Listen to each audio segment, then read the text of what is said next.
আমাদের এমপি পদপ্রার্থী আমাদের নয়নপুর বাজারে এক বাড়িতে আগুন লেগেছে।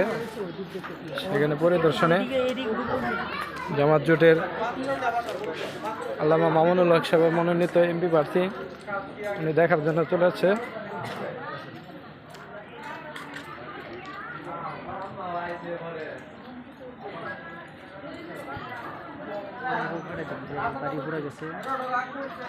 মোবাইলটা আমার লয়ে গেছে